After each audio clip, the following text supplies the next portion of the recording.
Robert had always been proud of his morning routine.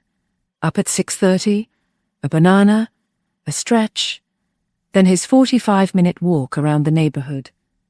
The same loop for 12 years, rain or shine. He told himself it was the reason he was still going strong at 74. No medications, no cane.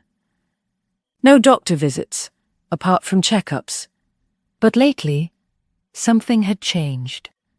He noticed it first when standing up from the couch. His legs didn't feel weak. They felt slow, as if they didn't quite respond the way they used to. Then came the stairs. He could climb them, sure, but by the second flight his knees would ache, and his balance felt wobbly. He brushed it off. Just getting older, he said. Happens to everyone. Except Robert was doing everything right. He was active. He walked daily.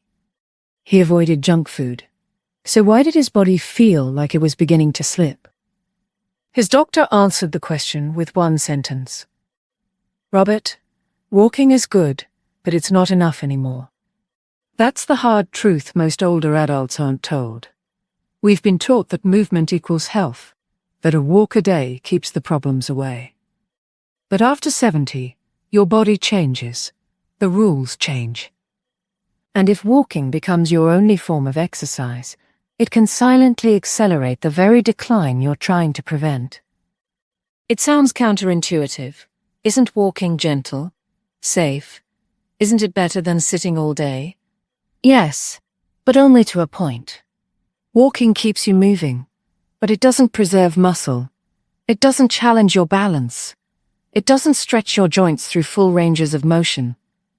And it doesn't protect your spine, your posture, or the deep stabilizing systems that guard against injury. The problem isn't that walking is bad. It's that walking alone is incomplete. After age 70, your body undergoes several quiet but critical shifts. You begin losing muscle, up to 1 to 2% every year. Your joints become stiffer, cartilage thins. The body becomes less efficient at recovering from micro-injuries. Your balance reflexes slow down. Even the nerve signals between your brain and feet start to dull. So while walking may feel like it's keeping you active, if it's the only thing you're doing, you may be unknowingly losing strength, mobility, and resilience behind the scenes. That's why doctors and physical therapists are now urging seniors to rethink the just walk more advice. Because past a certain age, movement needs to become smarter, not just more frequent. Let's go back to Robert.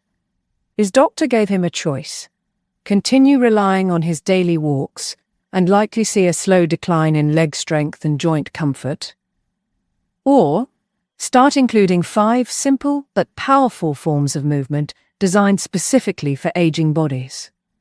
Movements that preserve muscle, restore flexibility, strengthen posture, stabilize joints, and improve balance. Robert chose the second path. It didn't mean giving up walking.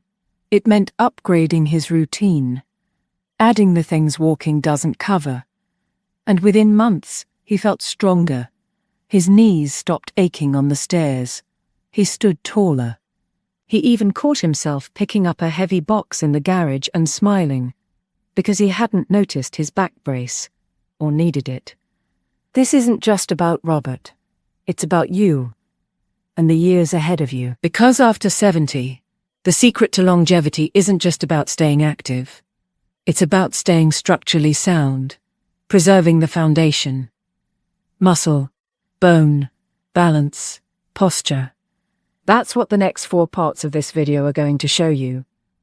We'll walk through the 5 most important movement priorities for older adults, and why each one helps reverse the quiet damage caused by walking too much and training too little.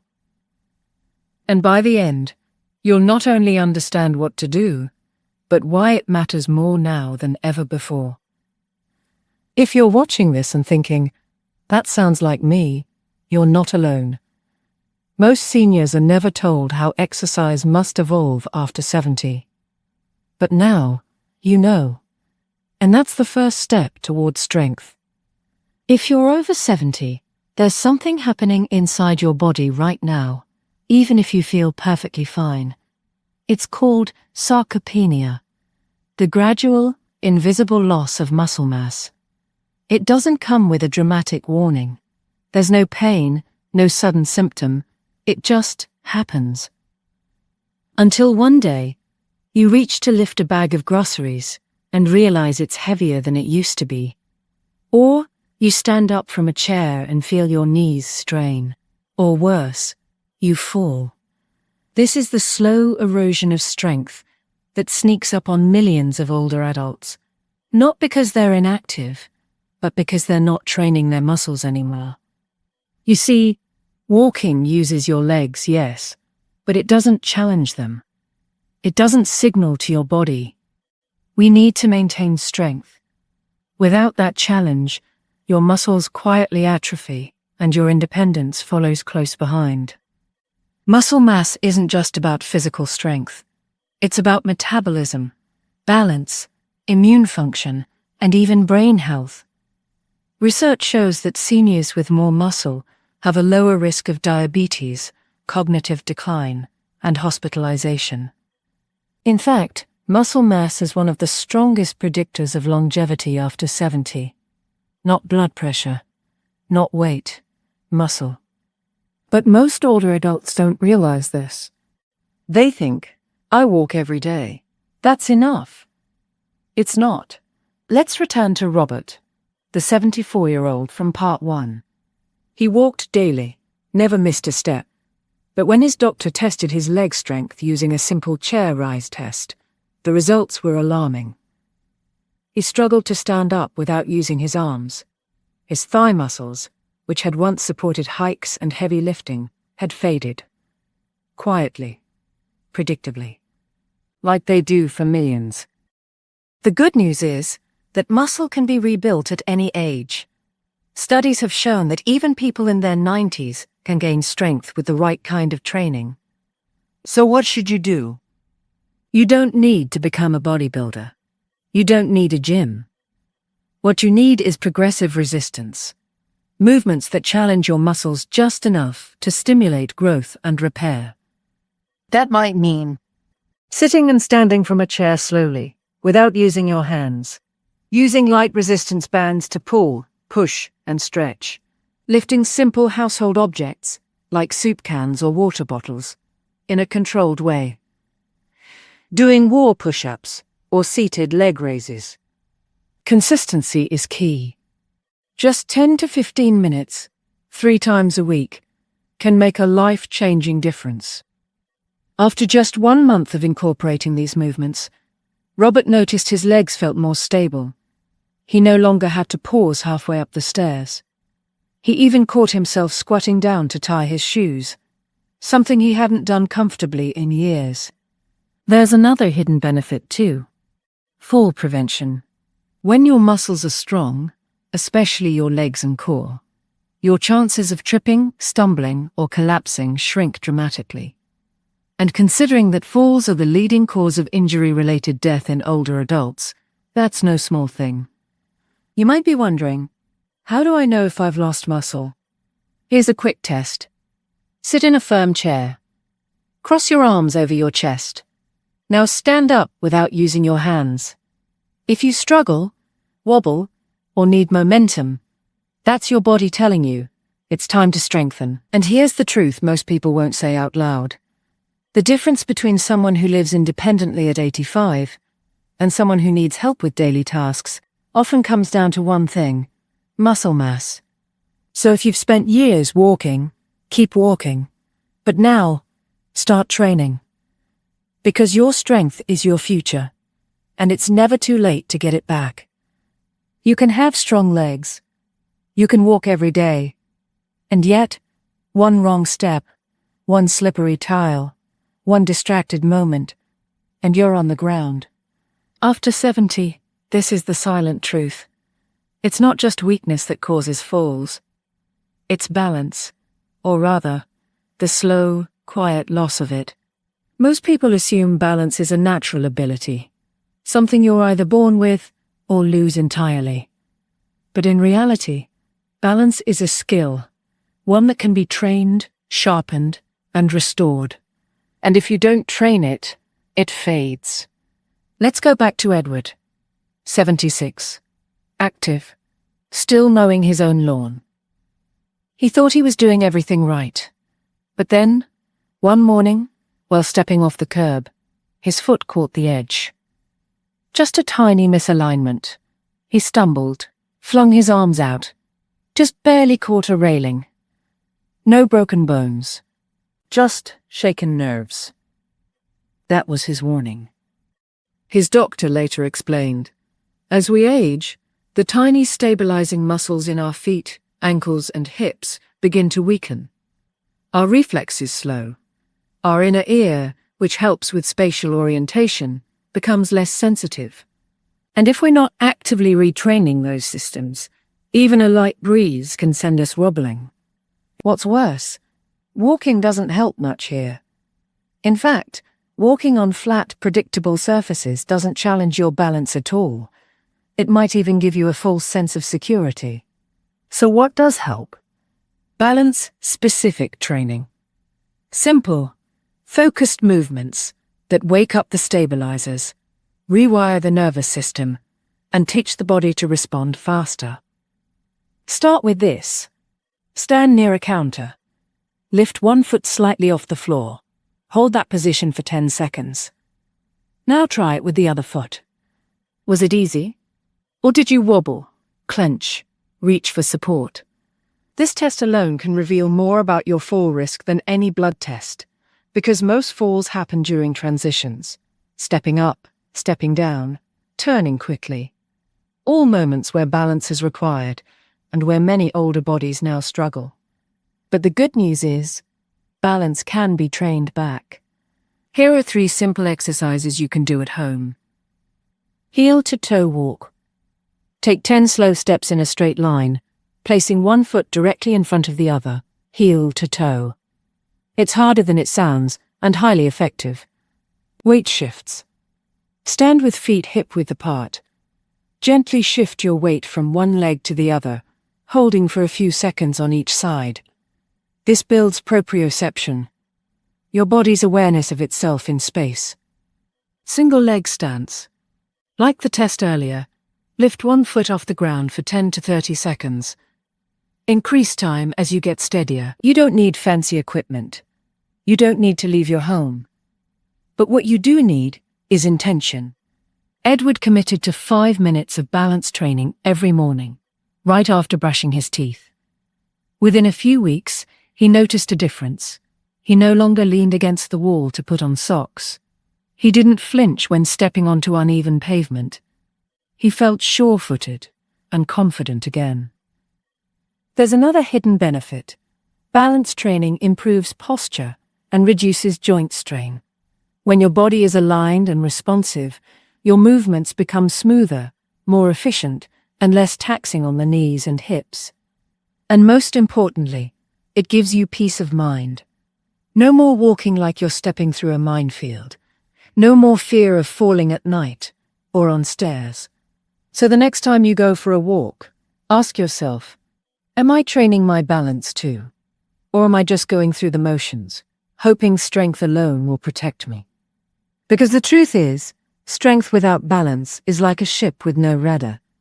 It may be powerful, but it's easily thrown off course. The morning stiffness, the slower turns, the small grunt you make when bending down to tie your shoes. These aren't just harmless quirks of aging. They're signs. Signs that your mobility is shrinking, and with it, your freedom. After 70, your muscles tighten. Your tendons lose elasticity. Your joints produce less synovial fluid. That's the lubricant that keeps everything moving smoothly. Movements that once felt effortless begin to feel stuck. You might not even notice it at first. You just avoid certain motions. You start taking the elevator instead of the stairs. You stop reaching overhead. You roll out of bed more slowly. You compensate, quietly, until one day your body simply won't do what it used to. This isn't weakness, it's restriction. And it's why walking alone isn't enough. Because walking, while useful for circulation and light cardio, doesn't stretch the muscles. It doesn't open up the hips or lengthen the spine.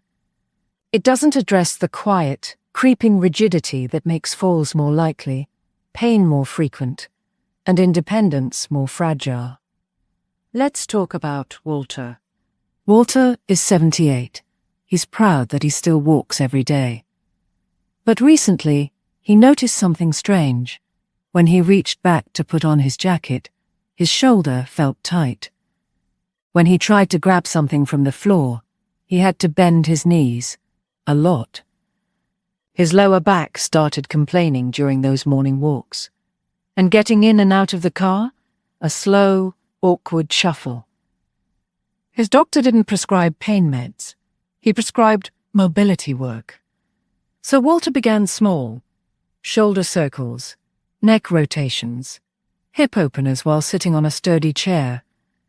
He started with 5 minutes a day. Within 2 weeks, he felt a difference. Not just less stiffness, but better posture, smoother walking, and even deeper breathing. Flexibility, it turns out, wasn't a luxury. It was a necessity. Why does this matter so much? Because as your joints lose mobility, your gait changes. You shorten your stride. You reduce your hip swing. You stop rotating your torso when you walk. And over time, this unnatural stiffness increases your risk of falling.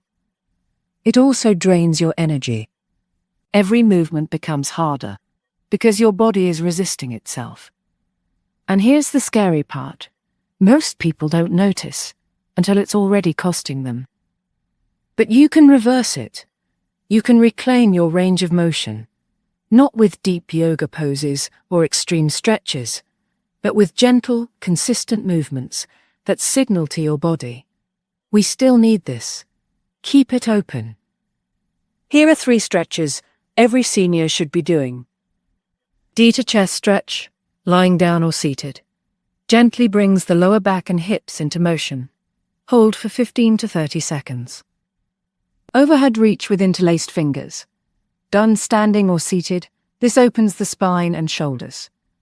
Breathe deeply while reaching up. Ankle circles and toe lifts. These small moves keep your ankles mobile, a key factor in preventing falls and maintaining walking efficiency. These exercises don't need to be complicated. In fact, the simpler they are, the more likely you are to do them every day. That's the real key. Consistency over intensity. Here's one way to think about it. You brush your teeth every day to prevent decay. Stretching is brushing for your joints. You don't wait for them to fall apart. You maintain them, daily, with care and intention. You might be thinking, I'm too stiff to stretch. But here's the truth. You're stiff because you don't stretch. And it's never too late. The human body is remarkably responsive, even into the 80s and 90s. You just have to begin.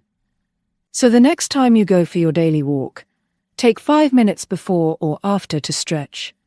Open your hips, roll your shoulders, turn your head side to side. Remind your body that it's allowed to move freely. That aging doesn't have to mean stiffening into stillness. Because when you reclaim your flexibility, you don't just feel younger, you move younger. You may not feel it at first. A dull ache in the knee, a clicking in the hip, a vague soreness after a long walk that lingers longer than it used to. These are the early signs that your joints, not your muscles, are starting to pay the price of a well-meaning habit taken too far. Because here's the truth. After 70, overwalking can quietly wear down your joints. And while walking seems like the safest, most natural form of exercise, too much of it, without protection, without balance, can accelerate joint degeneration, especially if it's your only movement pattern. It's a tough pill to swallow. We've been told for decades, just keep walking. But what doctors are seeing now, especially in older adults who walk religiously every day, is a pattern of chronic knee stiffness, hip pain, and lower back strain.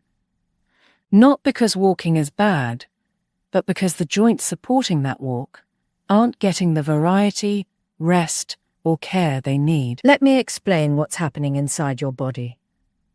Your joints, like your knees, hips, and ankles, are lined with cartilage, a smooth, rubbery tissue that cushions your bones. As you age, this cartilage naturally wears down. Your joint fluid becomes less viscous, offering less lubrication. And the muscles around your joints, if not properly strengthened, provide less support.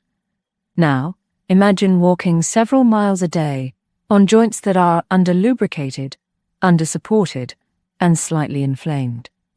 Each step adds a tiny amount of strain, not enough to hurt you in the moment, but over time, that's where the danger lies.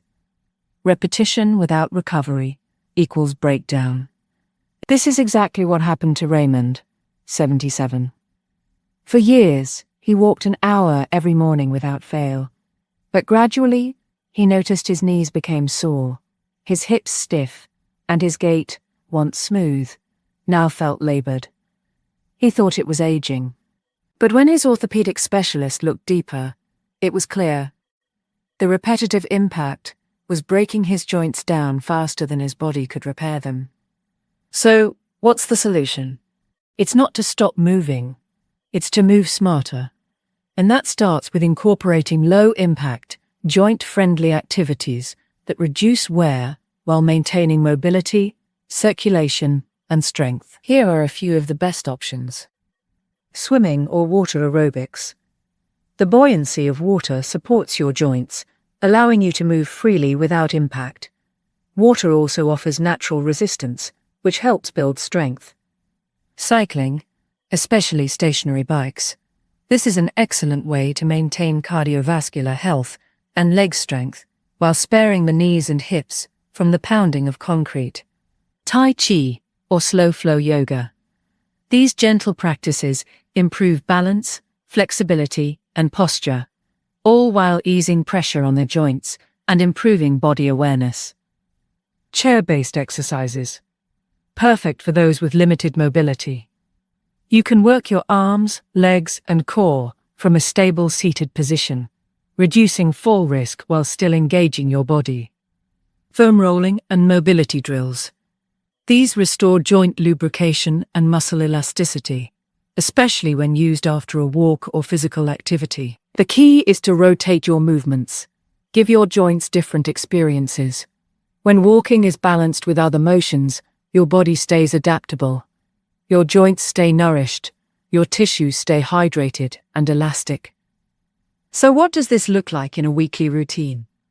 Maybe instead of walking 7 days a week, you walk 4 days. On 2 other days you swim or do gentle stretching.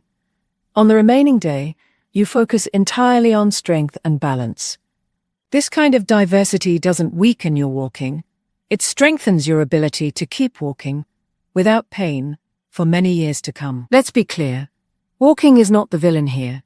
Repetition without restoration is. Doing the same thing, the same way, with the same strain, day after day, that's what breaks the body down. Variety is how you build it back up. So if you're over 70 and you've been walking every day thinking, this is enough, I ask you to pause. Look inward. How do your joints feel? Are you still as mobile as you were a year ago, 2 years ago, or is something quietly, slowly, being lost? You don't have to give up what you love, you just have to add what your body is asking for. Because the future of your independence doesn't depend on how many steps you take. It depends on how balanced those steps are. How many directions you move in, how many muscles you engage, and how much kindness you show your body along the way. This isn't about walking less, it's about aging better. And now, it's your turn. Which of these adjustments do you need most? Is it strength, balance, joint relief? Leave a comment and let us know. We read every one. If this video helped you see your body differently, share it with someone else who walks every day. they may not realize what they're missing. And remember, the body is aging, but you are still in charge.